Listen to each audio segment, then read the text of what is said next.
Selamat pagi Ibu. Ya, selamat pagi, Ya, Pak. terima kasih Ibu sudah meluangkan waktunya untuk bisa eh, wawancara hari ini, Bu. Iya, Oke. Pak. Ada beberapa pertanyaan yang ingin saya ajukan berkenaan dengan eh, materi pendidikan saya, Bu, sebagai calon guru penggerak angkatan 11. Ibu bersedia, Bu, ya? Iya. Insya Allah, Pak.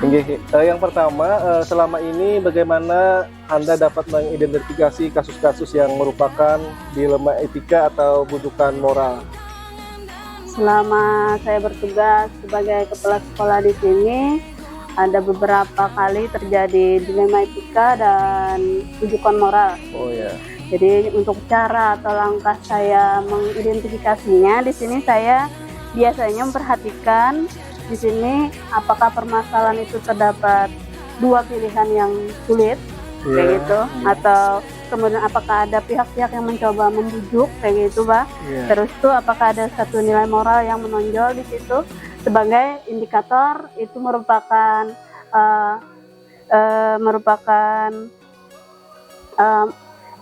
apa tadi, Pak?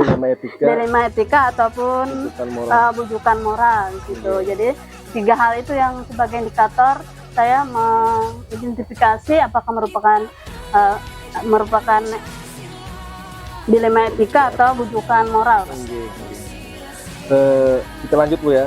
Selama ini bagaimana Anda menjalankan pengambilan keputusan di sekolah Anda, terutama untuk kasus-kasus di mana ada dua kepentingan yang sama-sama benar atau sama-sama mengandung nilai kebajikan? Pertama-tama saya mengidentifikasi dulu nilai-nilai yang ada di dalam yang merupakan tadi dilema etika, kemudian menganalisis konsekuensinya, kemudian juga konsultasi juga ke beberapa yang lebih berpengalaman untuk mengambil keputusan, kemudian berkolaborasi dengan guru-guru yang ada di sekolah saya, Pak. Oh ya.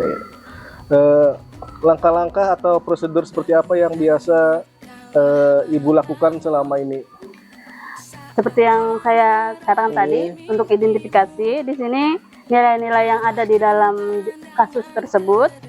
Kemudian juga yang kedua, saya melakukan analisis untuk konsekuensi yang terjadi sebagai pertimbangan mengambil keputusan. Kemudian yang ketiga, mencari tempat konsultasi. Yang keempat, kemudian mempertimbangkan alternatif, Pak. Oh ya, alternatif keputusannya, Bu, ya. Keputusannya. Hal-hal apa saja yang selama ini Ibu anggap efektif dalam pengambilan keputusan pada kasus-kasus dilema etika? Dari beberapa langkah yang sering saya lakukan di sini, yang saya rasa paling efektif itu adalah mencari keseimbangan atau prioritas dari kedua nilai-nilai moral yang ada di dalam setiap kasus yang saya alami, Pak. Hal-hal apa saja yang selama ini merupakan tantangan dalam pengambilan keputusan pada kasus-kasus dilema etika, Bu? Kalau tantangannya karena merupakan nilai moral yang mempunyai nilai seimbang, kayak gitu, biasanya kita sulit untuk memutuskan memilih yang mana yang lebih menjadi prioritas bagi kita. Kemudian juga ada, kalau kita kolaborasi dengan guru-guru lain, itu bagaimana cara pandang kita dengan guru-guru lain kadang itu berbeda, Pak. Itu yang menjadi tantangan bagi kita apabila ingin memutuskan suatu permasalahan. Perbedaan pendapat, Bu, ya? Pendapat. Apakah Ibu memiliki sebuah tata kala atau jadwal tertentu dalam sebuah penyelesaian kasus dilema etika? Apakah Ibu langsung menyelesaikan di tempat atau memilih sebuah jadwal untuk menyelesaikannya? Bentuk prosedur seperti apa yang Ibu jalankan? Biasanya sesuai yang saya katakan tadi, saya ada beberapa langkah atau step yang saya lakukan. Jadi kemungkinan saya mengatur waktu dulu, Pak, untuk melaksanakan atau mengambil keputusan tersebut. Iya. Kita lanjutkan, Bu, ya. Adakah seseorang atau faktor-faktor apa yang selama ini mempermudah atau membantu Ibu dalam pengambilan keputusan dalam kasus dilema etika? Untuk dalam kasus dilema etika biasanya saya dibantu oleh beberapa senior saya, Pak. Mungkin lebih berpengalaman untuk mengambil keputusan-keputusan yang berkaitan dengan kasus yang kami alami. Berarti Ibu memusyawarahkan dulu, Bu, ya? Pihak-pihak tertentu yang bisa membantu. Yang Ibu anggap senior, bisa, ya. Dari semua hal yang telah disampaikan, pembelajaran apa yang dapat Ibu petik dari pengalaman Ibu mengambil keputusan dilema etika? Untuk pengambilan keputusan pada kasus dilema etika biasanya ada hal-hal yang bisa kita ambil di sini. Yang pertama itu kita harus hati-hati Pak dalam mengambil keputusan, karena biasanya kan kita kalau dipandang sekilas, oh ini yang benar, tapi kalau kita lebih dalam lagi mungkin ada kasus A, kasus B, itu ada yang harus kita pilih dan prioritaskan. Oh, jadi pakai prioritas Bu ya, dalam mengambil keputusan. Ya, terima kasih Ibu. Mungkin pertanyaan saya sudah cukup Bu ya. Terima kasih Ibu telah memberikan pengalamannya, memberikan ilmunya sebagai pemimpin pembelajaran di sekolah ini. Mudah-mudahan di lain waktu kita bisa lanjutkan lagi Bu ya. Iya. Terima kasih Ibu. Iya, sama-sama Pak.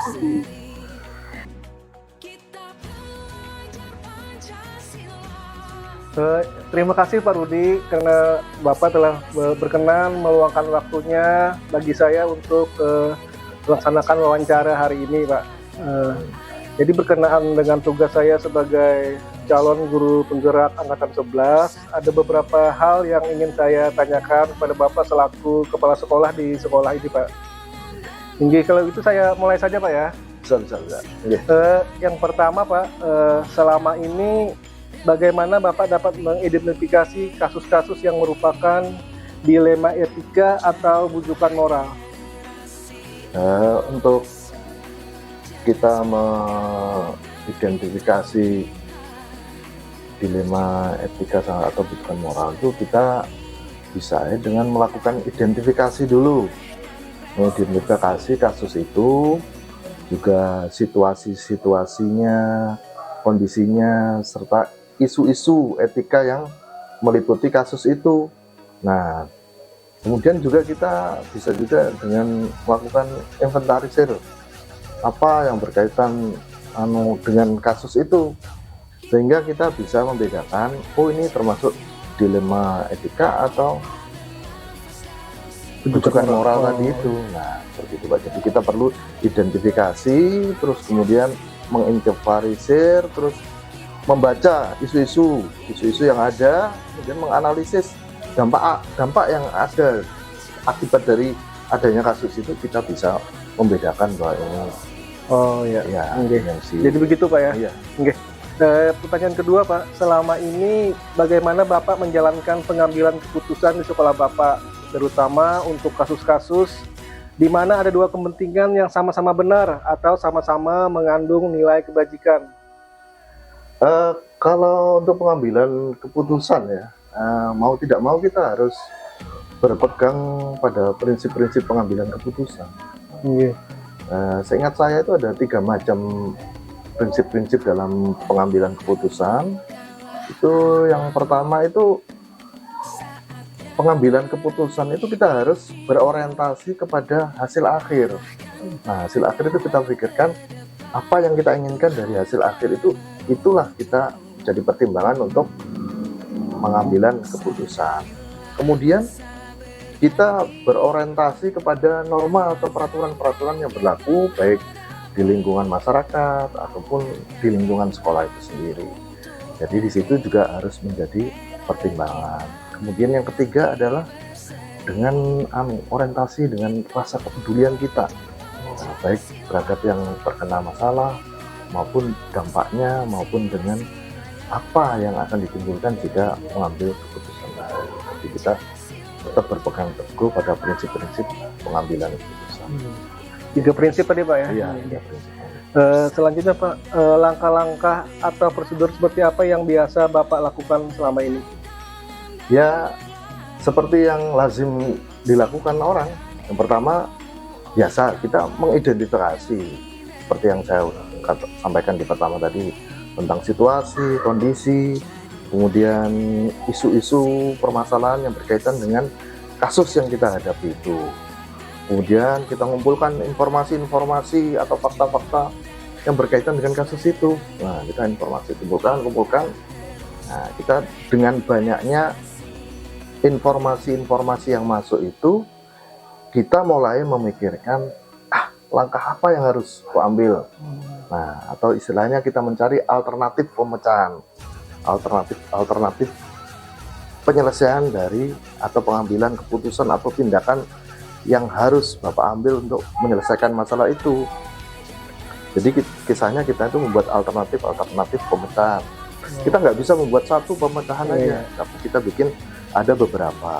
Nah, kemudian tentunya untuk lebih mengakurasi alternatif yang akan kita pilih, Bapak harus cari masukan-masukan. Nah, bisa dari guru-guru senior atau dari guru BP. Nah, kan dia mungkin lebih profesional dalam bidangnya, atau orang-orang yang berkompeten dalam hal itu, atau bisa juga lingkungan-lingkungan yang berkaitan dengan permasalahan itu. Kemudian dengan masukan-masukan tadi, Bapak baru mengambil keputusan yang terbaik dengan pertimbangan-pertimbangan yang ada. Nah, setelah keputusan diambil, barulah kita ambil tindakan yang seharusnya. Nah, itu actionnya kita lakukan. Nah, setelah actionnya kita lakukan, barulah kita evaluasi dari pengambilan tindakan itu, dampak apa yang terjadi, resiko apa yang akan ditimbulkan oleh penyelesaian masalah itu dari keputusan yang sudah diambil itu. Nah, dari refleksi, evaluasi, dan sisi yang lain itu, barulah kita bisa mengambil kelanjutan dari penyelesaian masalah itu, dan mungkin itu akan bisa menjadi keputusan yang terbaik. Jadi mengumpulkan alternatif dulu Pak ya, alternatif keputusan yang ada Pak ya. Terus Pak, hal-hal apa saja yang selama ini Bapak anggap efektif dalam pengambilan keputusan pada kasus-kasus dilema etika? Ya, bagi saya yang paling terpenting, yang paling esensial untuk mengefektifkan untuk pengambilan keputusan, yang pertama adalah pengidentifikasian masalah. Itu yang paling penting. Nah, pengidentifikasian masalah, kemudian melibatkan pihak-pihak yang terlibat, entah untuk pencarian faktanya dan sebagainya, atau juga untuk pelibatan untuk penentuan keputusan yang terbaik apa dari pihak-pihak yang kompeten tadi. Nah, jadi dengan melibatkan pihak-pihak yang tadi itu, nah itulah salah satu cara-cara yang efektif. Kemudian kita tidak hanya menyediakan satu jawaban aja atau satu keputusan aja, jadi kita harus menyediakan beberapa alternatif berdasarkan masukan-masukan itu. Jadi dengan demikian kita bisa memilih mana keputusan yang terbaik. Jadi tidak otoriter, hanya satu keputusan dari kepala sekolah itulah yang terbaik, tidak, tapi berdasarkan masukan dari alternatif keputusan yang ada, itulah yang membuat bahwa keputusan kita bisa kita laksanakan secara efektif. Gitu. Nah, ini sekarang masalah tantangannya Pak. Hal-hal apa saja yang selama ini merupakan tantangan dalam pengambilan keputusan pada kasus-kasus dilema etika? Ya, kadang-kadang dalam pengambilan keputusan ini tantangannya kita ini kan menghadapi dilema. Iya. Ya, dilema antara kebenaran dan kesalahan itu kan tidak ada yang mutlak. Nah, kalau misalnya dalam dilema etika kita menghadapi hal-hal yang sama-sama benar atau sama-sama yang tidak menguntungkan. Nah, itu suatu tantangan itu Pak. Tantangan pertama. Kemudian yang kedua, tantangan dalam menentukan nilai. Nah, nilai ini yang kita pakai sebagai patokan untuk menyelesaikan masalah ini apa? Nilai apa gitu? Apakah nilai tatanan hukum yang berlaku, atau tatanan kemasyarakatan, atau sekedar kemanusiaan antar kita selesaikan secara kekeluargaan atau apa? Nah, nilai inilah yang kadang-kadang kita perlu masukan-masukan dari pihak lain. Kemudian yang ketiga, nah ini pemilihan oknum-oknum yang terlibat nih. Nah, siapa-siapa saja yang bisa kita bawai, siapa-siapa yang kita ajak untuk berembuk, untuk menyelesaikan masalah, atau siapa-siapa yang bisa kita tanyai, kenapa terjadi seperti ini dan bagaimana. Nah, mungkin untuk jadi pertimbangan kepala sekolah kan. Nah, itulah ada 3 hal tantangan tadi itu. Jadi dilema mengenai bagaimana sikap untuk penyelesaian masalah. Yang kedua, bagaimana menentukan nilai yang terukur, dan ketiga, siapa-siapa yang terlibat. Nah, itu. bisa Bapak Iya. sampaikan, Pak. Selanjutnya Pak, apakah Bapak memiliki sebuah tata kala atau jadwal tertentu dalam sebuah penyelesaian kasus dilema etika? Apakah Bapak langsung menyelesaikan di tempat atau memiliki sebuah jadwal untuk menyelesaikannya? Bentuk atau prosedur seperti apa yang Bapak jalankan? Setiap permasalahan itu kan mungkin ya kalau kita pikirkan itu ada dua macam lah. Ada dua macam. Yang pertama mungkin bisa aja berdasarkan pengalaman, intuisi, terus apa ya, masukan-masukan secara selintas. Nah, apa yang sudah tersimpan atau menjadi nilai kita dalam diri kita pribadi, bisa saja kalau halnya masalahnya nggak terlalu besar, bisa aja Bapak saat itu juga memberikan keputusan. Nah, tapi ada juga permasalahannya mungkin agak lebar, agak berat mungkin. Nah, otomatis Bapak kan perlu juga pengumpulan data-data dulu dari siapa-siapa ini, siapa, kayak apa pendapatnya dan lain sebagainya. Nah, itu kan perlu Bapak membawai pihak-pihak yang bisa untuk menjadi pertimbangan bagi Bapak untuk ambil keputusan. Nah, ini tentunya tidak bisa sekali jadi. Nah, ini perlu penjadwalan. Oh, kapan kita diskusikan masalah ini? Dan kita diskusikan kapan ini permasalahan apa, alternatif apa yang harus kita lakukan, dan bagaimana pengambilan keputusan, dan apa yang harus kita putuskan, tindakan apa yang perlu kita lakukan, dan bagaimana refleksinya, evaluasinya, serta tindak lanjutnya. Jadi itu perlu penjadwalan yang mungkin agak panjang, tergantung dari jenis dan besar kecilnya kasus itu. Nah, gitu. Terus Pak, adakah seseorang atau faktor-faktor apa yang selama ini mempermudah atau membantu Bapak dalam pengambilan keputusan dalam kasus-kasus dilema etika? Nah, kalau di lingkungan kita sekolah ini aja ya, di lingkungan kita, tentunya kita sangat memerlukan apa istilahnya keterlibatan seluruh dewan sekolah, seluruh komponen sekolah itu perlu. Ya mungkin tadi seperti tadi itu tergantung permasalahan yang kita hadapi. Nah, kalau permasalahan yang sifatnya hanya insidental atau kecil-kecil aja, mungkin Bapak pribadi bisa. Tapi kalau yang besar tadi ya tentunya kita perlu, misalnya wakakurikulum lah, kepala TU lah, terus guru-guru senior, terus guru BP, dan pihak-pihak yang kita anggap profesional di sekolah ini.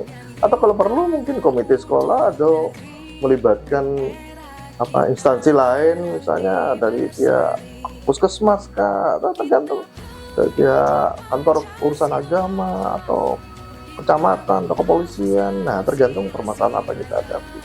Jadi tentunya kita akan sesuaikan siapa yang kita perlukan sesuai dengan kasus yang kita hadapi. Ada demikian. Yang terakhir Pak, dari semua hal yang telah disampaikan, pembelajaran apa yang dapat petik dari pengalaman Bapak mengambil keputusan dilema etika, Pak? Ya, kalau kita seringkali mengambil itu menyelesaikan masalah-masalah ini secara pribadi ya, itu kan nama pengalaman kita.